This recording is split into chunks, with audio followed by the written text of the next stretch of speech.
Hello everyone, this is Mike Turner again with another ADJ Airstream link tutorial.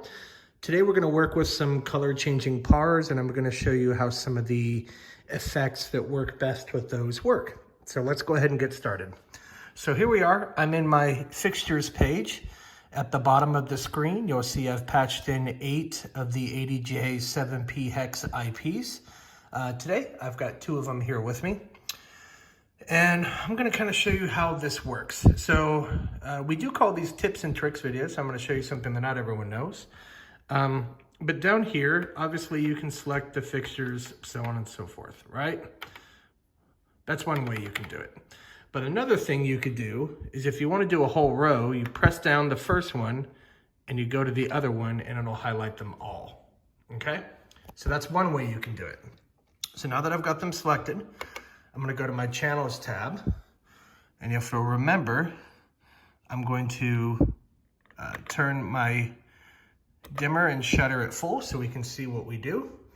And then now I'm going to go into my effects tab, and here, if you remember earlier I did pen and tilt, but now I'm going to select color.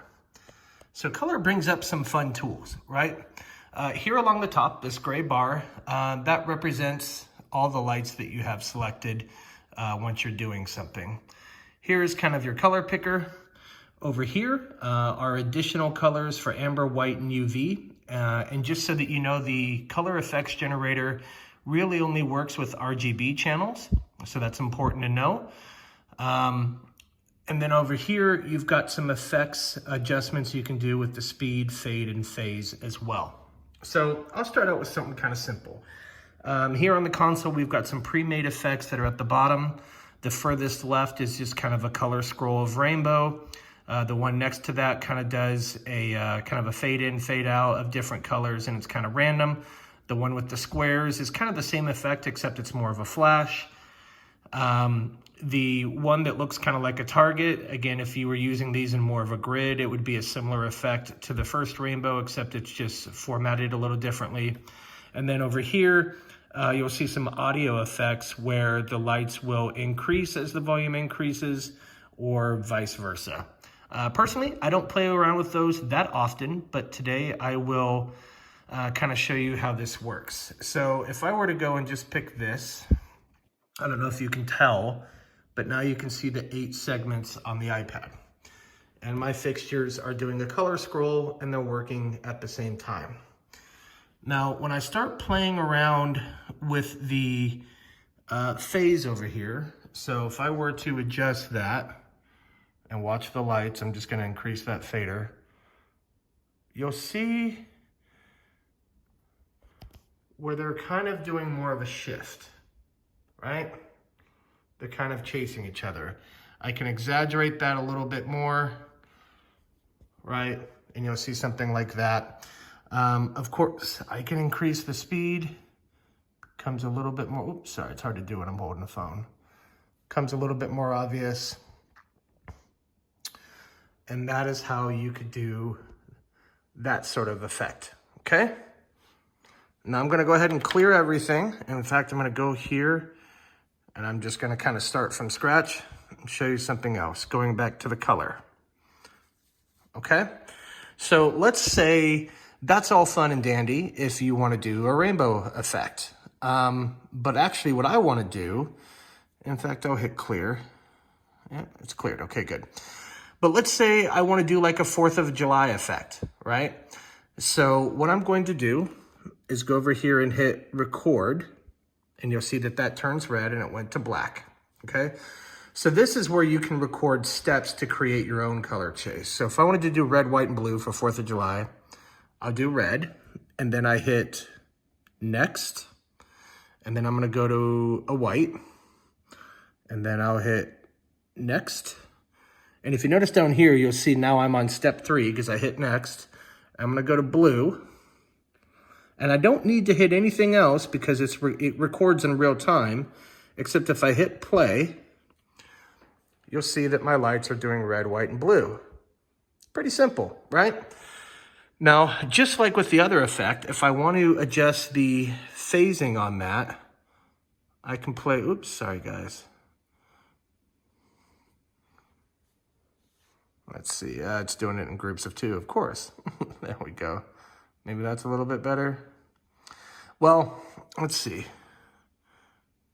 If that will work. There we go. Now it's more sporadic. And I'll make it, oops, nope, I don't need amber. I am gonna speed it up a little bit though. Sorry, it is hard to do this while you're holding a phone. But here's what I wanted you to see. See how it's mixing?